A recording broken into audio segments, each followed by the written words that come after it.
Hello friends, welcome back to our channel. I am Poonam Chaudhary and in this video we are going to learn about the mitochondria, which is known as powerhouse of the cell.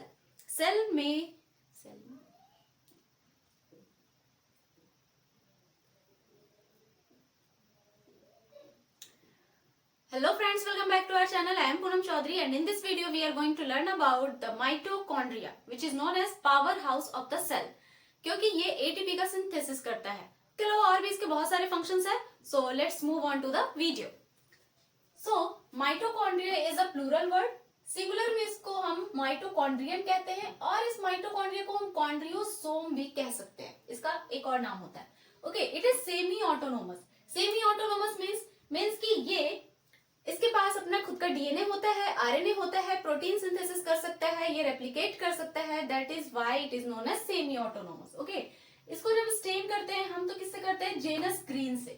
Okay, इसको stand करते हैं ताकि हम electron microscope में इसको देख सके। But ये कॉमनली जनरली ऐसे विजिबल नहीं होता, इजीली विजिबल नहीं होता है। Okay, so number varies in different cells. हर सेल्स में इसके नंबर वेरीज करते हैं, अलग अलग होते हैं। उसके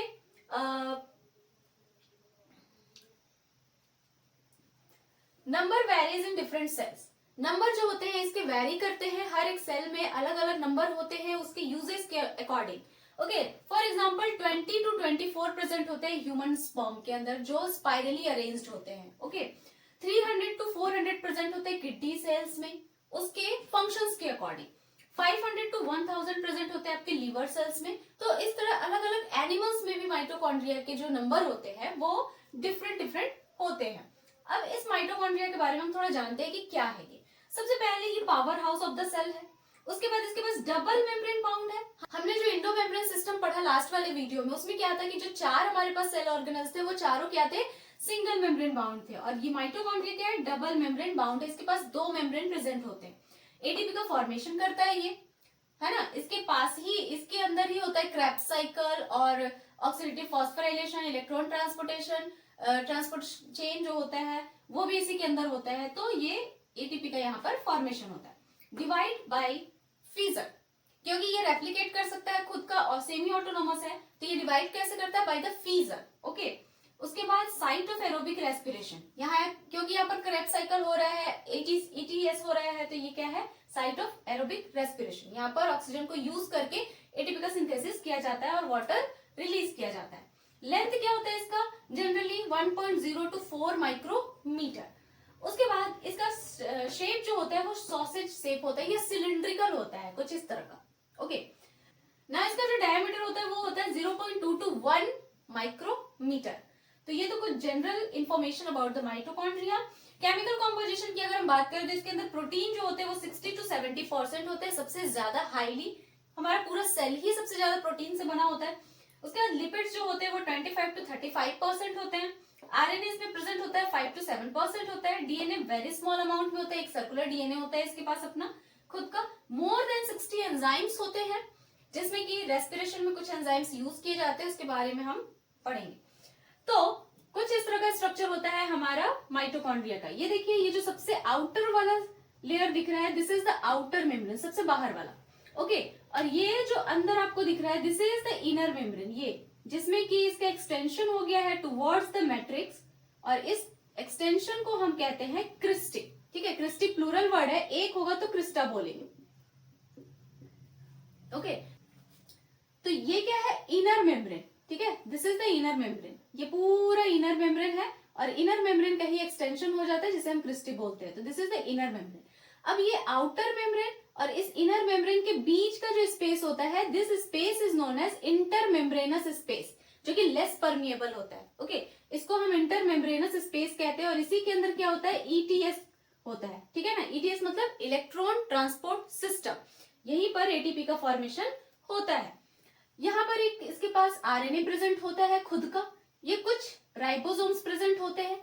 ठीक है, राइबोसोम हमारे सेल के साइटोप्लाज्म में भी प्रेजेंट होते हैं जो कि 80S होते हैं। लेकिन ये जो आपका माइटोकॉन्ड्रियल राइबोसोम होता है ये 70S होता है। ठीक है, 70S होता है। उसके बाद इसके पास अपना खुद का डीएनए है जो कि रेप्लिकेट कर सकता है। तो ये सर्कुलर डीएनए होता है और नेकेड होता है। ये कैसा होता है? नेकेड। इसके पास कोई मेम्ब्रेन नहीं होता है, ऐसा हमारा कि न्यूक्लियस है और न्यूक्लियस के जैसा इसमें प्रेजेंट है डीएनए, तो उस तरह का नहीं होता है। ये सर्कुलर डीएनए जैसे प्रोकैरियोटिक में प्रेजेंट होता है ना नेकेड सर्कुलर डीएनए, वैसे ही इसमें प्रेजेंट होता है। ओके, तो इस तरह का हमारा स्ट्रक्चर है। ये जो बीच का पूरा स्पेस दिख रहा है, इस स्पेस को हम कहते हैं मैट्रिक्स, जहां पर क्रेब्स साइकिल होता है। क्रेब्स साइकिल, ओके, इसी मैट्रिक्स के अंदर क्रेब्स साइकिल होता है। और इस इंटरमेम्ब्रेनस स्पेस में क्या होता है? ईटीएस मींस ऑक्सीडेटिव फॉस्फोराइलेशन और इलेक्ट्रॉन ट्रांसपोर्ट सिस्टम। अब देखो यहाँ पर कुछ इस तरह के ऑक्सीजोम भी प्रेजेंट होते हैं, जो कि ये जो आपको क्रिस्टे दिख रहा है ना, suppose that this is outer membrane, this is inner membrane और ये आपका क्रिस्टे, ठीक है, दिस क्रिस्टे इस तरह का है। तो इसके ऊपर ये लगा होता है ऑक्सीजोम, जिसे F1 F0 पार्टिकल कहते हैं हम, ठीक है। इस तरह से कुछ लगा होता है यहाँ पर, इस तरह से लगा होता है इसके पास पूरे इस क्रिस्टे में इस तरह करके लगा होता है। और ये क्या करता है? एटीपी का सिंथेसिस, ऑक्सीडेटिव फॉस्फोराइलेशन का प्रोसेस होता है। तो इस तरह करके यहाँ पर लगे होते हैं ये, ओके। और इनका काम क्या होता है? ये करते हैं आपके ऑक्सीडेटिव फॉस्फोराइलेशन में हेल्प करते हैं। ऑक्सीडेटिव फॉस्फोराइलेशन मीन्स एटीपी का सिंथेसिस, एटीपी का सिंथेसिस करते हैं ये। एंजाइम होते हैं, ठीक है। ये आपका फैक्टर है कॉम्प्लेक्स 5 है, जो कि ईटीएस में हेल्प करता है। और इसको हम क्या कहते हैं? F1 F0 पार्टिकल कहते हैं। इसको एटीपी सिंथेज भी कहा जाता है, ओके। इसको और हम क्या कह सकते हैं? ATP synthase, okay. अब यहाँ पर माइटोकॉन्ड्रिया में आप देखो कि respiration occurs inside the matrix. इस मैट्रिक्स के अंदर क्रेब्स साइकिल हो रहा है, जो कि आपका रेस्पिरेशन है। All enzymes are present inside matrix. जितने एंजाइम होते हैं वो सारे मैट्रिक्स के अंदर प्रेजेंट होते हैं। हमने क्या बात किया कि मोर देन 60 एंजाइम्स प्रेजेंट होते हैं इस माइटोकॉन्ड्रिया के अंदर।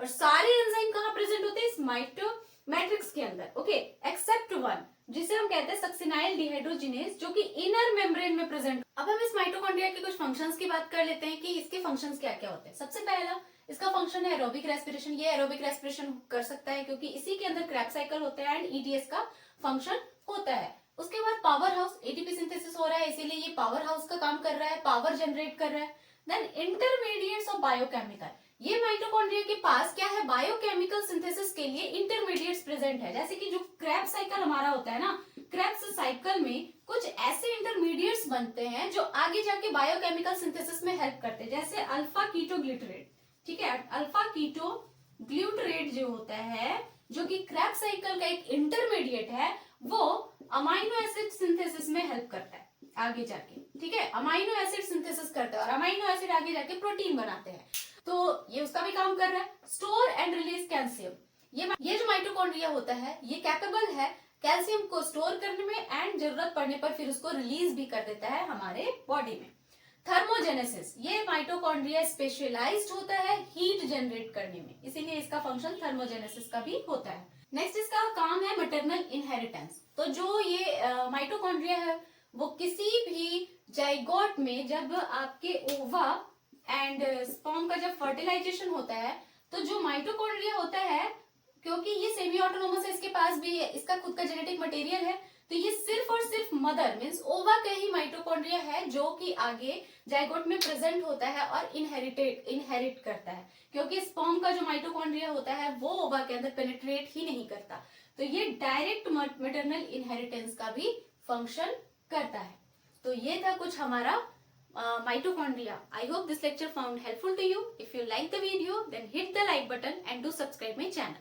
मिलते हैं नेक्स्ट वीडियो में, तब तक के लिए bye bye and take care.